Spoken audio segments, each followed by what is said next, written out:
Hi, I'm Steve and Wener of Whistle Realty, brokered by EXP, all things residential real estate. Today I have a fantastic friend of mine, also being a guest today, who is an incredible wealth advisor. She is a partner over at HoyleCohen, Miss Elisabeth Cullington. So how are you, Elisabeth? I'm great, thank you. Thanks for inviting me. Absolutely. I appreciate it, Steve. So off camera, we have a great friendship, a great relationship, but she's someone that really takes an approach as a financial advisor, more of a boutique style and relational, very, very relational. So what I wanted to share with all of you today, so you can understand Elisabeth a little bit better, is how she goes about her process when it comes to not just wealth management, but wealth preservation, the future of growth, all the things that really matter, correct? So what are we going to talk about? We're going to talk about the first thing that people try to identify when they walk into Elisabeth, which is, what's the problem? So how are people finding you, and when they find you, do they even know their own problem? I mean, that's a big question. That's a good question. You know, 90% of my clients come from my existing clients, surprisingly. Not surprisingly, let's just say that. Well, that means referrals. Yes, right? It is. Yep, absolutely. So it's a bang-up Once job. you've done a good job for somebody, they certainly want to refer you. I Absolutely. get that. But they usually have a pebble in their shoe. Something's bugging them. Something is gnawing at them that they want to make a change. So they have to be ready to make that change. So it could be, gee, they want to plan for their first house. They want to buy a new house. They want to get it ready to retire. They want to plan for a big trip, or buy a car, or save money for their future. Or even that they have a huge tax bill and they don't want to have that happen again, and what can be done. So often I will spend time really understanding who they are. Mm-hmm. And I think that's a little bit of a unique process, because I spend the time really in the first meeting asking them a question.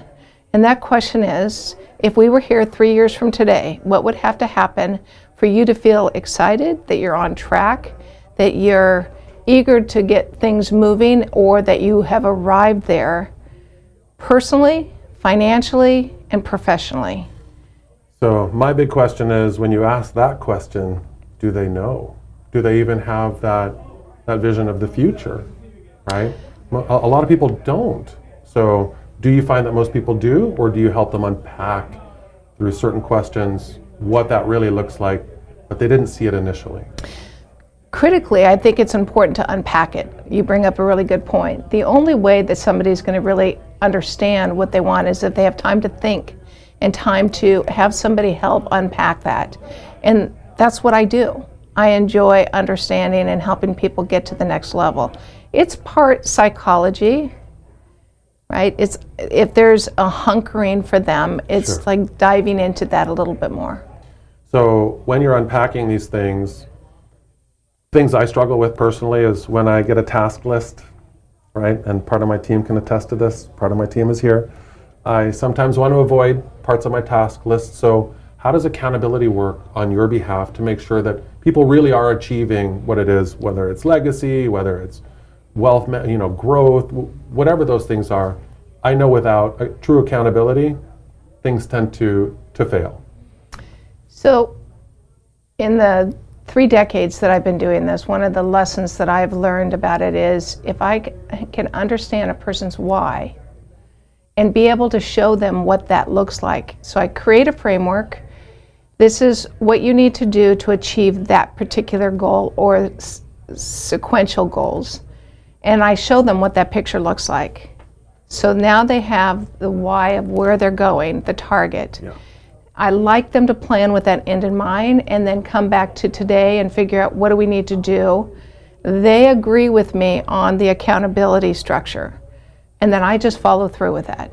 Can you share what that accountability structure looks like? Is it a monthly check-in? Is it emails? Is it tasks that they have to let you know they've accomplished? What does it look like? It depends upon the client. I like to customize my approach to each client.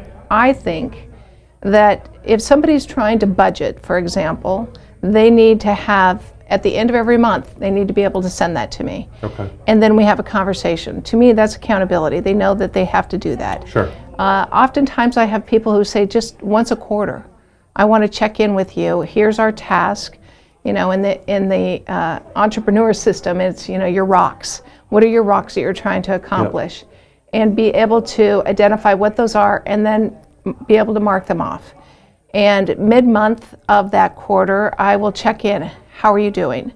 So there's always that, I kind of feel like I'm a fitness coach, but a financial coach. Financial fitness coach, right?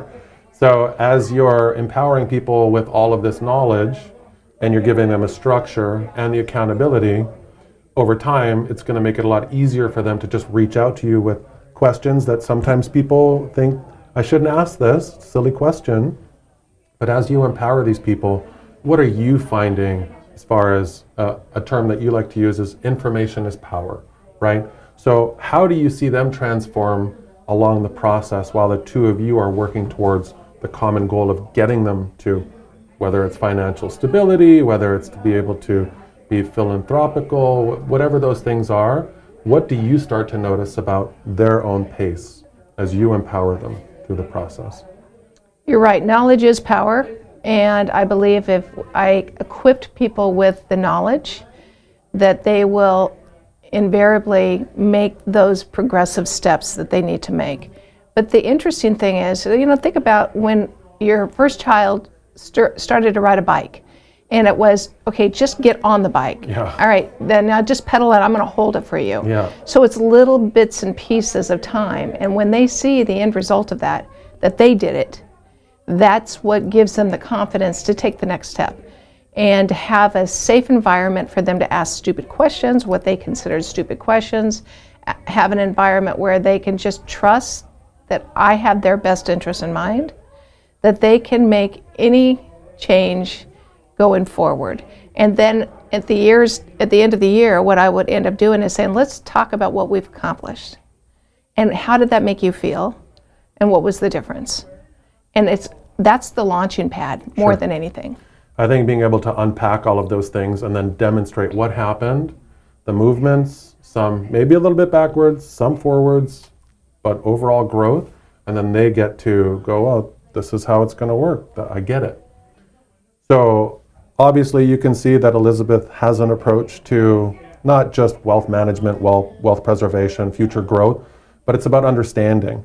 And with, again, as she mentioned, a few decades in this particular business, she understands what it takes to help you achieve your goals. So all the information will be on our screen for how to reach out to Elisabeth. I was going to say Miss Cullington. And again, my relationship with her is one where it's a real relationship, and that's what you'll be able to get from Elisabeth. Not just her brains, not just everything that her firm does, but she is also going to buy into you and help you achieve what it is you're looking to achieve in the end. So I really appreciate you being a guest on the show. Thank you. If you've been getting great value out of these videos, please don't forget to subscribe, click on the thumbs up, and make sure you smash that notification bell so that you can be updated anytime I put out a new video. I look forward to bringing more great content your way.